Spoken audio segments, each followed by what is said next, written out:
فرزند زہرا یہ حالات برے ہیں۔ کاشانۂ بصیرت ایک ایسا مکمل یوٹیوب چینل جس پر محروم بصارت کے لیے بالخصوص اور تمام افراد کے لیے بالعموم سینکڑوں کی تعداد میں اسلامی کتب دستیاب ہیں۔ لہذا گزارش ہے کہ آپ اپنی ذمہ داری نبھاتے ہوئے کاشانۂ بصیرت کو سبسکرائب کرنے کے ساتھ ساتھ بیل آئیکن کو پریس کیجئے تاکہ آپ علم کے حصول کے ساتھ ساتھ مذہب اہل بیت کی اشاعت میں بھی اہم کردار ادا کرتے رہیں۔ کاشانۂ بصیرت، کاشانۂ بصیرت، کاشانۂ بصیرت۔ فرزند زہرا یہ حالات برے ہیں۔ اعوذ باللہ من الشیطان اللعین الرجیم، بسم اللہ الرحمن الرحیم۔ السلام علیکم، یہ کاشانۂ بصیرت کا یوٹیوب چینل ہے جس سے میں آپ سے مخاطب ہوں، اور اس چینل پر ہم جو کتاب پڑھ رہے ہیں وہ ہے کلام امیر المومنین علیہ السلام شرح نہج البلاغہ۔ اس کی جلد چہارم ہم پڑھ رہے ہیں، اور اس کی جلد چہارم کو پڑھتے ہوئے خطبہ نمبر 108 اور خطبہ نمبر 108 کا چوتھا حصہ، جو کہ پیج نمبر 434 کے آدھے حصے میں ہے، اور باقی پھر آگے کے صفحات میں کنٹینیو ہو جاتا ہے۔ آئیے دیکھتے ہیں کہ خطبہ نمبر 108 کے چوتھے حصے میں امام کیا فرما رہے ہیں۔ یہ شروع ہو رہا ہے قدن جابت سرل برا سرل یرا، اور ختم ہو رہا ہے وسامعتن سمعا و ناطقتن بکما۔ ترجمہ: بے شک اہل بصیرت کے لیے اسرار نمایاں ہے اور حیران و سرکردہ لوگوں کے لیے حق کا راستہ روشن ہے۔ آنے والی ساعت نے اپنے چہرے سے نقاب الٹ دی ہے اور تلاش کرنے والوں کے لیے علامتیں ظاہر ہو گئی ہیں۔ آخر کیا ہو گیا ہے کہ میں تمہیں بالکل بے جان پہ کر اور بلا پہ کر روح کی شکل میں دیکھ رہا ہوں۔ تم وہ عبادت گزار ہو جو اندر سے صالح نہ ہو، اور وہ تاجر ہو جس کو کوئی فائدہ نہ ہو، وہ بیدار ہو جو خواب غفلت میں ہو، اور وہ حاضر ہو جو بالکل غیر حاضر ہو، اندھی آنکھ، بہرے کان اور گونگی زبان۔ شرح و تفسیر میں ہیڈنگ ہے بے روح اجسام۔ امام خطبے کے اس حصے میں بنی امیہ کے منافقین اور معاندین کی طرف اشارہ کرتے ہوئے فرماتے ہیں، بے شک ان کے اسرار اہل بصیرت کے لیے آشکار ہیں اور حیران و سرکردہ لوگوں کے لیے حق کا راستہ روشن ہے۔ آگے مزید فرماتے ہیں، آنے والی ساعت نے اپنے چہرے سے نقاب الٹ دی ہے اور تلاش کرنے والوں کے لیے علامتیں ظاہر ہو گئی ہیں۔ ممکن ہے کہ علامات قیامت کے ظہور سے مراد وہی بعثت رسول خدا صلی اللہ علیہ وسلم، اللہم صلی اللہ محمد و آل محمد، ہو جو خاتم الانبیاء اور سلسلہ نبوت کے آخری فرد ہیں، اور اسی عالم اسلام میں اور روئے زمین پر فتنوں کا آشکار ہونا مراد ہو۔ یہ مطلب 1000 سال یا اس سے زیادہ عرصے کے گزرنے کے ساتھ منافات نہیں رکھتا، کیونکہ دنیا کی عمر کے مقابلے میں یہ مدت بہت مختصر ہے۔ رسول خدا سے منقول ایک حدیث میں ہم پڑھتے ہیں، ترجمہ: میری بعثت اور قیامت ان دونوں کی مانند ہے، اور آپ نے اپنی انگشت شہادت اور درمیانی انگلی کی طرف اشارہ فرمایا۔ اس بنا پر اندرونی اسرار کے آشکار ہونے، راہ حق کے واضح ہونے اور قیامت کے نزدیک ہونے پر چاہیے تو یہ تھا کہ تمام غافل افراد خواب غفلت سے بیدار ہو کر بارگاہ الہی میں اپنے گناہوں سے توبہ کریں اور حق کے راستے پر چلیں۔ لیکن اس صورتحال میں بہت سے لوگوں کی طرف سے کوئی مناسب رد عمل سامنے نہ آنے پر امام تعجب فرماتے ہیں اور اسی گفتگو کے ضمن میں فرماتے ہیں، ترجمہ: عبادت گزار ہو جو اندر سے صالح نہ ہو، اور وہ تاجر ہو جس کو کوئی فائدہ نہ ہو، وہ بیدار ہو جو خواب غفلت میں ہو، اور وہ حاضر ہو جو بالکل غیر حاضر ہو، اندھی آنکھ، بہرے کان اور گونگی زبان۔ اشباہن بلا ارواہن و ارواہن بلا اشباہن سے مراد وہ گروہ ہیں جو ظاہری طور پر طاقت رکھتے ہیں لیکن غور و فکر نہیں کرتے، یا وہ صاحبان فکر و تدبیر تو ہیں لیکن اس فکر کو عملی جامہ نہیں پہنا سکتے۔ ظاہری بات ہے کہ یہ دونوں گروہ کسی مقصد تک نہیں پہنچ سکتے، جیسا کہ بے روح جسم اور بے جسم روح سے کوئی کام بن نہیں پڑتا۔ اور وَنُشَاقًا بِلَا صِلَاحٍ کی تعبیر اشارہ ہے اس زمانے کے عابدوں کی عبادت کی طرف جو کھوکھلی اور بے اثر ہوتی تھی، کیونکہ عبادت کا پہلا اثر انسان کی تربیت اور اصلاح ہے۔ پس اگر کوئی عابد صالح نہ ہو تو یہ اس بات کی دلیل ہے کہ اس کی عبادت اس چھلکے کی طرح ہے جس میں کوئی مغز نہ ہو۔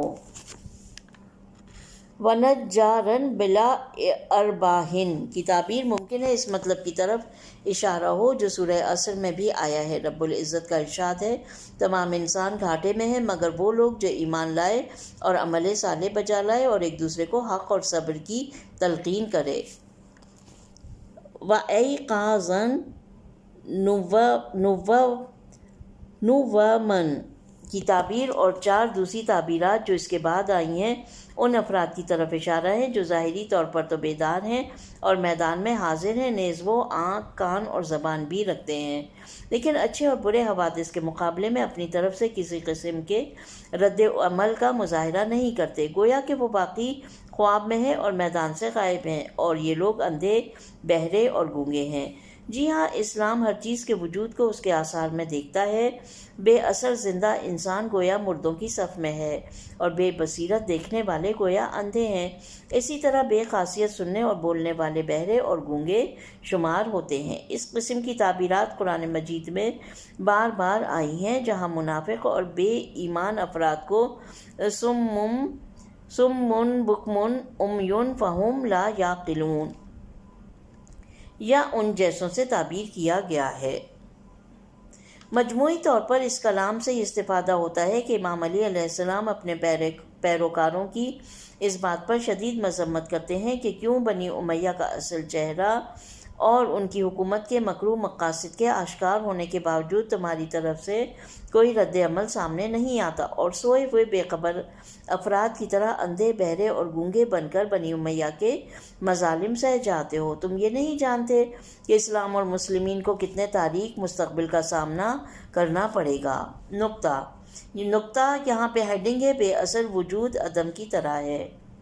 عمومی طور پر وجود اور عدم کو خارج میں تحقق پانے اور نہ پانے سے پہچانا جاتا ہے، لیکن قرآن مجید اور اسلامی روایات کی منطق میں اشیاء کے وجود اور عدم کو ان کے آثار سے پہچانا جاتا ہے۔ بے اثر زندہ فرد مردوں کی صف میں ہے اور با اثر مردہ فرد زندوں کی صف میں۔ قرآن مجید میں بارہا اس مطلب پر تاکید کی گئی ہے۔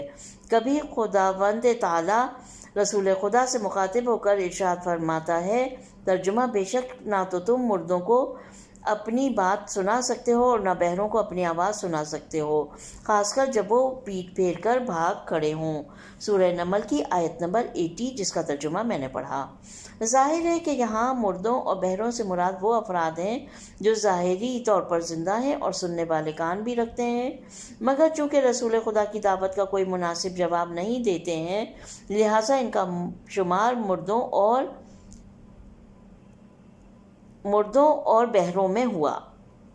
دوسری جگہ ارشاد ہوتا ہے، ترجمہ، اور ہم نے نہ اس پیغمبر کو شعر کی تعلیم دی ہے اور نہ شاعری اس کی شان کے لائق ہے، یہ تو بس نری نصیحت اور صاف صاف قرآن ہے تاکہ جو زندہ دل عاقل ہو اسے عذاب سے ڈرائے۔ سورہ یاسین کی آیات نمبر 69 اور 70۔ امیر المومنین علیہ السلام نے کمیل ابن زیاد سے فرمایا، مال و ثروت کی ذخیرہ اندوزی کرنے والے ہلاک ہو گئے، حالانکہ ظاہری طور پر وہ زندہ ہیں، لیکن علماء جب تک دنیا باقی ہے زندہ ہیں۔ ان کے بے جسم لوگوں کے درمیان نہیں مگر ان کی صورتیں دلوں میں موجود ہیں۔ اگر افراد و اشخاص اور تہذیبوں کو آیات و روایات کے اس معیار کے مطابق پرکھا جائے تو ہماری نظر میں اس کائنات کی کوئی اور صورت ہوگی۔ چنانچہ پرکھنے کا معیار ہونا بھی یہی چاہیے، کیونکہ زندہ موجود وہ ہوتا ہے جو زندگی کے آثار رکھتا ہے، اور جو شخص اور جو چیز زندگی کے آثار نہیں رکھتے در حقیقت وہ مردہ ہیں۔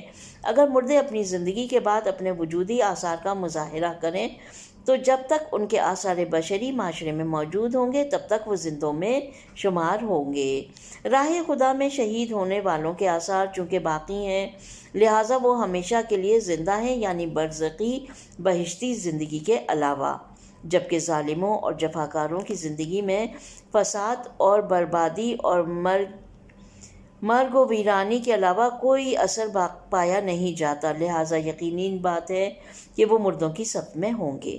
اگر امام علی علیہ السلام نے کوفے اور عراق کے لوگوں میں سے ایک گروہ کا اشباہ بلا ارواح نیز دیکھنے والے اندھے اور سننے والے بہرے کے عنوان سے تعارف کرایا ہے تو یہ اسی اسلامی منطق اور فلسفے کی روشنی میں ہے۔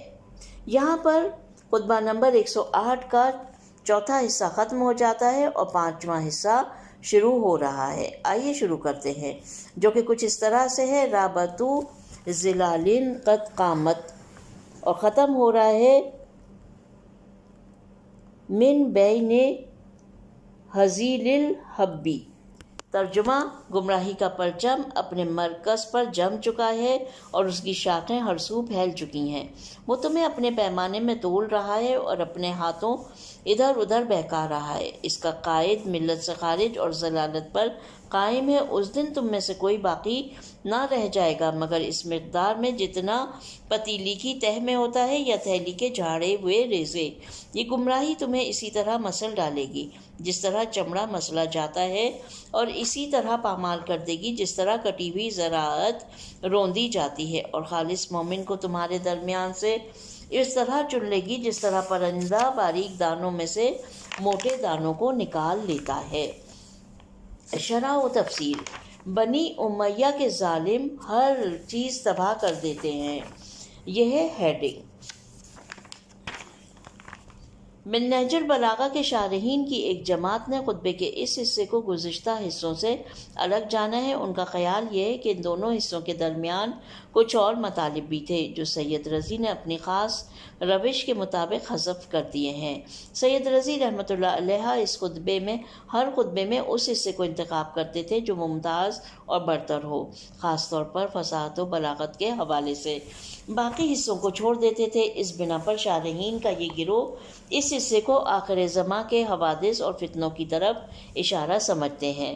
بعض دوسرے شارحین جیسے ابن میثم بحرانی وغیرہ کا یہ خیال ہے کہ یہ حصہ دوسرے حصوں کے ساتھ مربوط ہے اور اسے بنی امیہ کے گمراہ اور بے دین اور ظالم حکام کی طرف اشارہ سمجھتے ہیں۔ چنانچہ یہ احتمال زیادہ مناسب معلوم ہوتا ہے کیونکہ سید رضی رحمۃ اللہ علیہ کسی خطبے کے مختلف حصوں کو انتخاب کرتے وقت لفظ و منہا کے ذریعے انہیں ایک دوسرے سے جدا کرتے ہیں۔ چنانچہ اسی خطبے کے گزشتہ حصوں میں ہم مشاہدہ کرتے ہیں کہ انہوں نے دو مقامات پر حصوں کو و منہا کی تعبیر کے ذریعے جدا کیا ہے۔ بہرحال امام فرماتے ہیں، ترجمہ: گویا میں دیکھ رہا ہوں گمراہی کا پرچم اپنے مرکز پر نصب اور مضبوط ہوا ہے اور اس کے حمایتی ہر جگہ پھیل گئے ہیں۔ اگرچہ یہ جملہ آئندہ کے حوادث سے متعلق خبر ہے تاکہ لوگ اپنے آپ کو تیار کریں اور نقصانات کم سے کم ہوں، تاہم امام علیہ السلام نے اس سے فعل ماضی کی صورت میں بیان فرمایا ہے اور یہ اس بات کی طرف اشارہ ہے کہ حادثات ضرور واقع ہوں گے۔ چنانچہ ادیبوں کا معروف قول ہے کہ محقق الوقوع مزار فعل ماضی کی منزلت پر ہے۔ قد قامت علی قط بہا کی تعبیر اس بات کی طرف اشارہ ہے کہ یہ گمراہی کا پرچم جو بنی امیہ کے فاسد اور مفسد خاندان کی طرف سے لہرایا گیا ہے ایسا مضبوط ہو جائے گا کہ آسانی سے اکھاڑا نہ جا سکے گا۔ تفرقت بش آبیہا کے جملے میں اگرچہ ظاہراً گفتگو اس پرچم کی شاخوں کی مختلف سمتوں میں پھیل جانے سے متعلق ہے، لیکن حقیقت میں اس امر سے مراد اسلامی شہروں میں اس پرچم کے حامیوں کا پھیل جانا ہے۔ پھر امام اضافہ فرماتے ہیں، یہ پرچم یعنی اس کے حمایتی تمہیں اپنے پیمانے پر تول رہا ہے اور اپنے ہاتھوں ادھر ادھر بہکا رہا ہے۔ یہ اس بات کی طرف اشارہ ہے کہ وہ تمہیں اپنے معیار پر پرکھتے ہیں، تو جو کوئی ان کے معیار پر اترے گا وہ پسندیدہ ہوگا، جو ان کے معیار کے مطابق نہ ہوگا وہ نامطلوب ہوگا۔ یہ احتمال بھی پایا جاتا ہے کہ پہلے جملے سے مراد یہ ہو کہ وہ تمہارے معاملات کو ہاتھ میں لیتے ہیں اور ہر شخص کے ساتھ جو کرنا چاہتے ہیں کرتے ہیں۔ تخبیتکم ببائہا کا جملہ اس بات کے پیش نظر ہے کہ یہاں تخبیتو کے معنی درخت کے پتوں کو ڈنڈی مار کر جھاڑنے کے ہیں اور باء کشادہ ہاتھوں کے معنی ہے۔ اس بات کی طرف اشارہ ہے کہ یہ لوگ جہاں تک ان کا بس چلے گا تمہارے برگ و شاخ کو جھاڑ دیں گے اور تمہیں کمزوری اور ذلت کی طرف دھکیل دیں گے۔ یہی ایک ظالم اور خودسر حکومت کا وتیرہ ہے کہ سب چیزوں کو اپنے معیار کے مطابق پرکھتی ہے اور جو اس کے معیار کے مطابق نہ ہو اس کی نابودی کا حکم سناتی ہے۔ پھر امام نے اس جابر حکومت کی قیادت کی طرف اشارہ کرتے ہوئے فرمایا، اس کا رہنما اسلام سے خارج اور ضلالت پر قائم ہے۔ ترجمہ: یہ جملہ امیر شام یا تمام بنی امیہ کے حکمرانوں کی طرف اشارہ ہے کہ اس کے گروہ کے رہبر نہ صرف اسلام کے قوانین پر عمل نہیں کرتے اور ضروریات دین کو پیروں تلے رونتے ہیں، بلکہ ان کے کاموں کی بنیادی گمراہی اور اس پر اصرار ہے۔ چنانچہ تاریخ ان کے نظام اور سیاہ کارناموں کی گواہی دیتی ہے۔ امام اپنی گفتگو کو جاری رکھتے ہوئے اس دردناک اور غم انگیز حادثے کے خاتمے کی طرف اشارہ کرتے ہوئے فرماتے ہیں۔ ترجمہ: اس دن تم میں سے کوئی باقی نہ رہے گا مگر اس مقدار میں جتنا پتیلی کی تہہ میں ہوتا ہے یا تھیلی کے جھاڑے ہوئے ریزے۔ یہ تعبیر اس مطلب کی طرف اشارہ ہے کہ جو لوگ اس فتنے سے صحیح اور سالم بچ سکیں گے وہ بہت ہی کم ہوں گے، کیونکہ وہ ظالم کسی بھی باعزت مومن کو سالم نہیں چھوڑیں گے۔ پھر اسی پر اکتفا نہ ہوگا بلکہ یہ گمراہی تمہیں اس طرح مسل ڈالے گی جس طرح دباغت میں چمڑا مسلا جاتا ہے، اور اس طرح تمہیں کچل ڈالے گی جس طرح کٹی ہوئی فصل روندی جاتی ہے، اور خالص مومن کو تمہارے درمیان سے اس طرح چن لے گی جس طرح پرندہ باریک دانوں میں سے موٹے دانوں کو نکال لیتا ہے۔ یہ اشارہ ہے کہ وہ سب پر ظلم کریں گے لیکن باشخصیت مومنین اور ممتاز لوگوں پر زیادہ ظلم کریں گے۔ نقطہ: یہاں پر ایک ہیڈنگ ہے، وہ یہ ہے کہ خود غرض حکومتوں سے متعلق ایک کلی قانون۔ اگرچہ امام نے خطبے کا یہ حصہ بنی امیہ اور ان کی حکومت کے مستقبل سے متعلق پیش گوئی کے طور پر بیان فرمایا ہے، لیکن ایسا معلوم ہوتا ہے کہ یہ ہر زمانے کی خودسر اور ظالم حکومتوں کے لیے کلیہ ہے۔ یہ لوگ گمراہی کی بنیادوں کو محکم کرتے ہیں اور ہر طرف اپنی شاخوں کو پھیلا دیتے ہیں، ہر چیز کو اپنے مفادات کی کسوٹی پر پرکھتے ہیں اور سبھی مخالفین کو نابود کر دیتے ہیں، اور ان میں سے ممتاز شخصیتوں کو خاص طور پر اپنے ظلم کا نشانہ بناتے اور انہیں اپنے راستے سے ہٹا دیتے ہیں۔ نہ ان میں رحم ہوتا ہے اور نہ انسانیت نامی کوئی شے، نہ قانون ہوتا ہے اور نہ انسانی حقوق کا کوئی خیال، جس کی مثال آج ہم اپنے زمانے میں واضح طور پر دیکھ رہے ہیں۔ یہاں پر خطبہ نمبر 108 کا 5واں حصہ بھی ختم ہو جاتا ہے، اور آئیے اب آگے بڑھتے ہیں چھٹے حصے کی جانب، جو کہ اس طرح شروع ہو رہا ہے: اینا تذہبوا بکم، اور ختم ہو رہا ہے الباطلی بعد کظوم وتواقی الناس علی الفجور وتہاجروا علی الدین وتحابوا علی الکذب وتباغضوا علی الصدق۔ ترجمہ: آخر تم کو یہ غلط راستہ کدھر لیے جا رہا ہے؟ آخر تم کو یہ غلط راستے کدھر لیے جا رہے ہیں، اور تم اندھیروں میں کہاں بھٹک رہے ہو، اور تم کو جھوٹی امیدیں کس طرح دھوکہ دے رہی ہیں، کدھر سے لائے جا رہے ہو اور کدھر بہکائے جا رہے ہو۔ ہر مدت کا ایک نوشتہ ہوتا ہے اور ہر غیبت کے لیے ایک واپسی، ہر غیبت کے لیے ایک واپسی ہوتی ہے، لہٰذا اپنے خدا رسیدہ عالم کی بات سنو، اس کے لیے دلوں کو حاضر کرو، وہ آواز دے تو بیدار ہو جاؤ۔ ہر نمائندے کو اپنی قوم سے سچ بولنا چاہیے، اس کی پراگندگی کو جمع کرنا چاہیے اور اس کے ذہن کو حاضر رکھنا چاہیے۔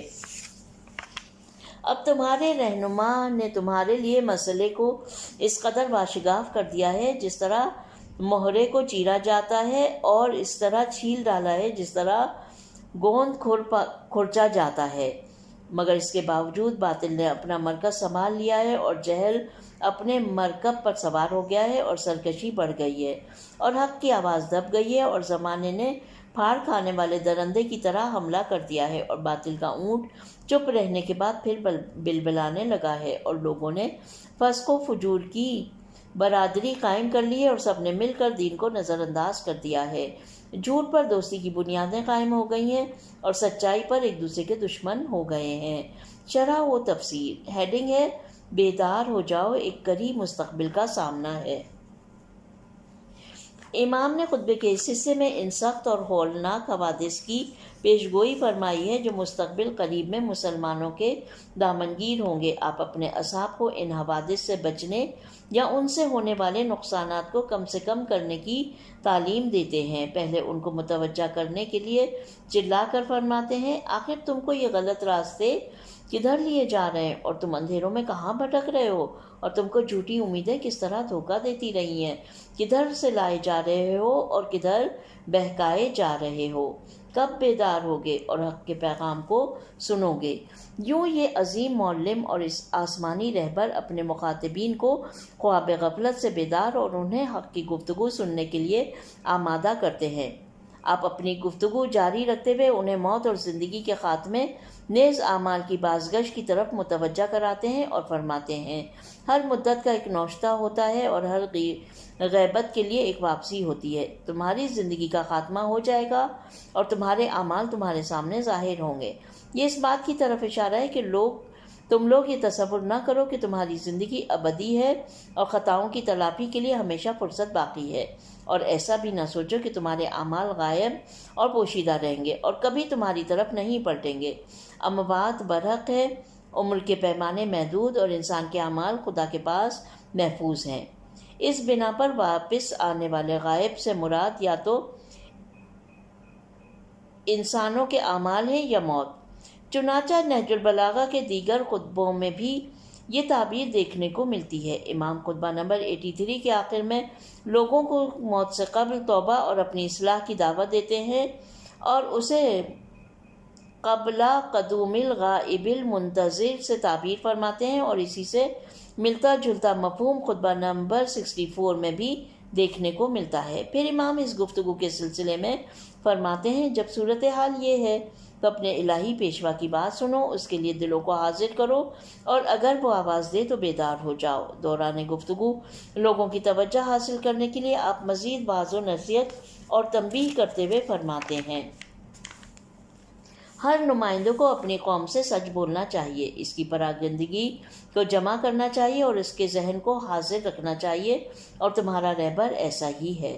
خلاصہ یہ کہ ہر قوم کے رہبر اور قائد کی کچھ ذمہ داریاں ہوتی ہیں اور لوگوں کی بھی ذمہ داریاں ہوتی ہیں۔ رہبر کو چاہیے کہ ایک طرف سے وہ عوام کے حقائق کو بیان کرے اور دوسری جانب سے اپنے افکار یا افراد کو جمع اور منظم کرے، جبکہ تیسری طرف اپنی فکر کو مرکوز رکھتے ہوئے نہایت باریک بینی سے لائحہ عمل اور منصوبوں کو ترتیب دے۔ پھر جب رہبر نے لائحہ عمل کو ترتیب دے دیا تو پیروکاروں کا فرض ہے کہ پورے عزم کے ساتھ اس کے حکم کی تعمیل کے لیے کوشاں رہیں۔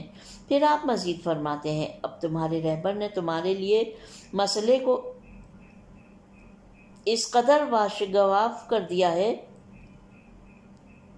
جس طرح مہرے کو چیرا جاتا ہے اور اس طرح چھیل ڈالا ہے جس طرح گوند کھرچا جاتا ہے۔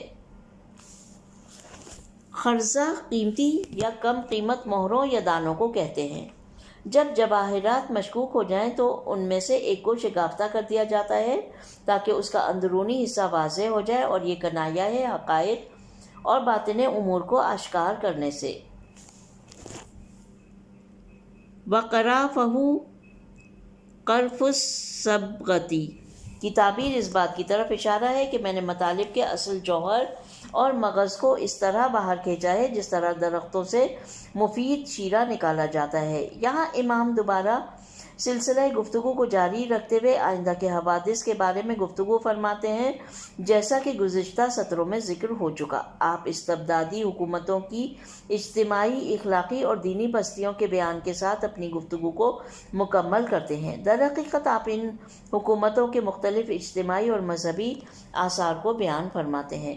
خطبے کے اس حصے کا گزشتہ حصوں کے ساتھ ربط واضح ہے، اگرچہ درمیان میں آپ نے اپنے پیروکاروں کی تنبیہ کے لیے چند جملے ان سے مخاطب ہو کر ارشاد فرمائے ہیں۔ تعجب کی بات ہے کہ نہج البلاغہ کے بعض شارحین نے اس حصے کو سابقہ حصوں سے الگ تصور کیا ہے جو سید رضی کے اسلوب انتخاب کے نتیجے میں وجود میں آیا ہے۔ گویا اس عظیم شخص کا دقیق انتخاب اس بات کے لیے ایک بہانہ بن گیا کہ جو بھی خطبوں کے باہمی روابط میں دقت نہ کرے، اس کی ذمہ داری نہج البلاغہ کی مؤلف کی گردن پر ڈال دے۔ بہرحال امام فرماتے ہیں، مگر اس کے باوجود باطل نے اپنا مرکز بنا لیا ہے اور جہل اپنے مرکب پر سوار ہو گیا ہے، سرکشی بڑھ گئی ہے اور حق کی آواز دب گئی ہے۔ طاغیہ ممکن ہے یہاں مصدری معنی میں ہو، یعنی معاشرے کی سطح پر ہونے والی سرکشی بڑی اور ہماگیر ہوتی ہے، اور ممکن ہے کہ اس میں فاعل کے معنی میں ہو، یعنی سرکشی کرنے والا گروہ شان و شوکت پاتا ہے اور ان کے مقابلے میں داعیان حق کی تعداد کم ہوتی ہے یا انہیں نابود یا خاموش کر دیا جاتا ہے، جس کے نتیجے میں وہ معاشرے سے ناپید ہو جاتے ہیں۔ یہی باطل اور خودسر حکومتوں کے خطرناک کارنامے ہوتے ہیں جو حق گویوں کی زبان کھینچ لیتے ہیں اور ان کے منہ کو سی دیتے ہیں۔ اس کے بعد امام فرماتے ہیں، اور زمانے نے پھاڑ کھانے والے درندے کی طرح حملہ کر دیا ہے اور باطل کا اونٹ چپ رہنے کے بعد بلبلانے لگا ہے۔ جی ہاں، منافق ٹولے اور عصر جاہلیت کے باقی ماندہ لوگ جو اسلامی معاشرے سے دھتکارے گئے تھے، ایک بار پھر حق کے پیروکاروں کی کمزوری کی وجہ سے میدان میں آ جاتے ہیں اور دندناتے ہوئے نعرے بلند کرتے ہیں۔ ایسے حالات میں تمام اقدار غیر اقدار بن جاتی ہیں اور غیر اقدار اقدار بن جاتی ہیں۔ چنانچہ امام فرماتے ہیں، اور لوگوں نے فسق و فجور کی برادری قائم کر لی ہے اور سب نے مل کر دین کو نظر انداز کر دیا ہے۔ جھوٹ پر دوستی کی بنیادیں قائم ہو گئی ہیں اور سچائی پر ایک دوسرے کے دشمن ہو گئے ہیں۔ اور یوں الناس علی دین ملوکہم کے تقاضے کے مطابق یہ فاسق و فاجر، بے دین اور جھوٹے حکمران لوگوں کو مذکورہ برائیوں کی طرف کھینچتے ہیں اور اسلامی معاشرے میں مکمل طور پر تاریکی چھا جاتی ہے۔ حالانکہ دین جھوٹ اور فسق و فجور سے دوری پر مبنی ہے اور دین سے ہجرت کا مقصد ان تمام دینی اقدار سے ہجرت کرنا ہے، لیکن امام خصوصی طور پر فسق و فجور اور جھوٹ پر اپنی گفتگو مرکوز کرتے ہیں، کیونکہ بے دین اور استبدادی حکومتوں کی نحوست بھری خصوصیتوں میں سے جھوٹ اور بے حیائی کا مسئلہ سب سے واضح اور بہت خطرناک ہے۔ تواقی، تہاجرو، تہابو اور تباغضو کی تعبیریں، یہ تمام وہ عربی کے جتنے بھی الفاظ میں پڑھ رہی ہوں وہ امام نے خطبے کے اس چھٹے حصے میں جو بیان کیا ہے اس میں سے لیے گئے الفاظ ہیں اور انہی کی ڈیٹیل یا ان کی تفسیر بیان کی جا رہی ہے، کہیں پہ ترجمہ بیان کیا جا رہا ہے۔ کی تعبیریں ایسی لطیف نقطے کی طرف اشارہ ہے کہ ایسے معاشروں میں لوگ اجتماعی صورت میں متحد اور متفق ہو کر بے حیائی، جھوٹ اور بے دینی کی طرف بڑھتے ہیں۔ دوسرے الفاظ میں یہاں مشکل انفرادی نہیں بلکہ باقاعدہ طے شدہ اجتماعی مسئلہ ہے اور یہی سب سے بڑا خطرہ ہے۔ اب یہاں پر خطبہ نمبر 108 کا چھٹا حصہ ختم ہو جاتا ہے اور 7واں حصہ شروع ہوتا ہے۔ بس آخری صفحات ہیں کہ جن کی جانب ہم بڑھ رہے ہیں۔ ٹوٹل پیجز جو ہیں وہ اس والیوم کے یعنی اس جلد کے جو ہیں وہ ہیں 527 اور ہم پہنچ چکے ہیں پیج نمبر 448 تک، کچھ ہی صفحات باقی ہیں۔ اور آئیے کہ ہم شروع کرتے ہیں 7واں حصہ۔ فَإِذَا كَانَ ذَلِكَ کانل ولدو، یہ اس طرح سے شروع ہو رہا ہے اور ختم ہو رہا ہے عجبن و لبس الاسلام لبس الفارو مقلوبہ۔ ترجمہ: ایسے حالات میں بیٹا باپ کے لیے غیظ و غضب کا سبب ہوگا اور بارش گرمی کے باعث ہوگی۔ کمینے لوگ پھیل جائیں گے اور شریف لوگ سمٹ جائیں گے۔ اس دور کے عوام بھیڑیے ہوں گے اور سلاطین درندے۔ درمیانی طبقے والے کھانے والے اور فقراء و مساکین مردہ ہوں گے۔ سچائی کم ہو جائے گی اور جھوٹ پھیل جائے گا۔ محبت کا استعمال صرف زبان سے ہوگا اور عداوت دلوں کے اندر پیوست ہو جائے گی۔ زناکاری نسب کی بنیاد ہوگی اور عفت ایک عجیب و غریب شے ہو جائے گی۔ اسلام یوں الٹ دیا جائے گا جیسے کوئی پوستین کو الٹا پہن لے۔ شرح و تفسیر۔ ہیڈنگ ہے یہاں پر الٹی پوستین۔ خطبے کے گزشتہ حصوں میں آنے والے وقتوں میں ظالم اور خودخواہ حکمرانوں کے غلبہ و تسلط اور اس کے نتائج سے متعلق پیش گوئی کے طور پر کی گئی گفتگو کے بعد امام اس آخری حصے میں ان حکومتوں کے بعض دیگر نحوست بھرے اثرات نیز ایسی حکومتوں میں لوگوں کی معاشرتی، اخلاقی اور اقتصادی صورتحال کی طرف اشارہ فرماتے ہیں۔ چنانچہ پہلے فرماتے ہیں تو ایسے حالات میں ترجمہ پڑھ رہی ہوں، تو ایسے حالات میں بیٹا باپ کے لیے غیظ و غضب کا سبب ہوگا اور بارش گرمی کا باعث ہوگی۔ کمینے لوگ پھیل جائیں گے اور شریف لوگ سمٹ جائیں گے۔ یہ اس بات کی طرف اشارہ ہے کہ ظالم حکمرانوں کی بری صفات گھروں کے اندر بھی سرایت کر جاتی ہیں، اور جن بچوں کو والدین کا نور چشم اور ان کی زندگی کے لیے باعث برکت و مسرت ہونا چاہیے، وہی ان کے لیے آفات و بدبختی کا سبب بن جاتے ہیں۔ دوسری جانب ان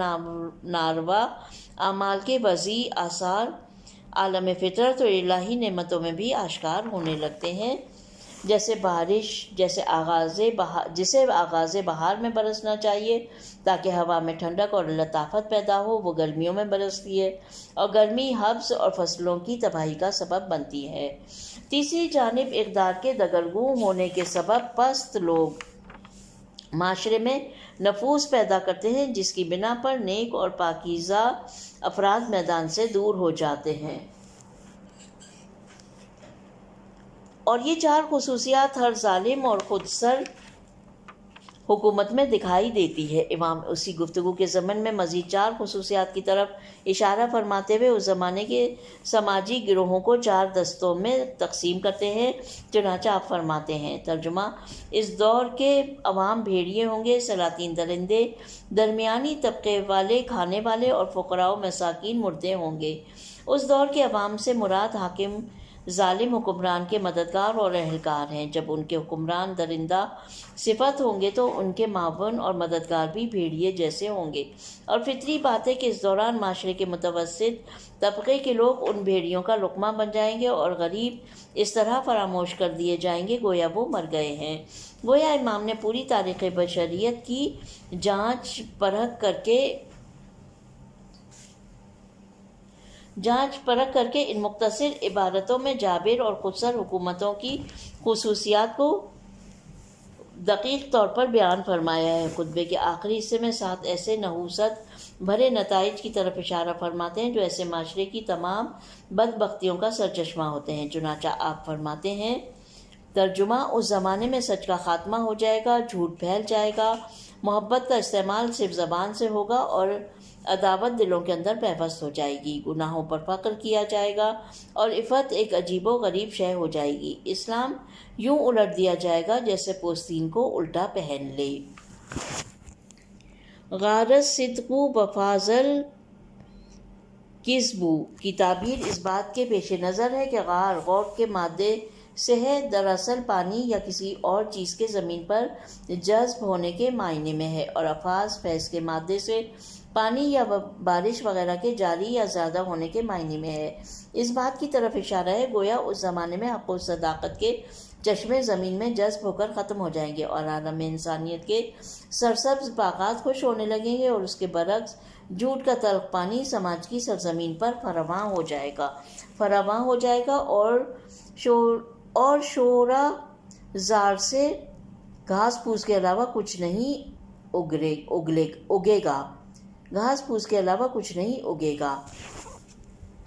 سار الفسوق نصبا کا جملہ اشارہ ہے کہ فاسق افراد ایک دوسرے کے اتنے قریب ہوں گے اور ہاتھوں میں ہاتھ دیں گے گویا وہ آپس میں بھائی یا رشتہ دار ہیں۔ نہج البلاغہ کے بعض شارحین نے یہاں فسوق کی تفسیر زنا سے کی ہے، یعنی اس معاشرے میں ناجائز اولاد کی کثرت ہوگی، اور یہ تفسیر والعفاف عجبا عفت و پاک دامنی تعجب کا باعث بنی کہ جملے کے ساتھ مناسبت رکھتی ہے۔ اس جملے کی تفسیر میں ایک تیسرا احتمال بھی پایا جاتا ہے، اور وہ یہ ہے کہ فاسق لوگ اپنے فسق و فجور پر اس طرح فخر کریں گے جس طرح عرب اپنے نسب پر فخر کیا کرتے ہیں، اور اس کے برعکس پاک دامن افراد معاشرے میں ذلیل ہو جائیں گے، ان کی ملامت اور سرزنش کی جائے گی۔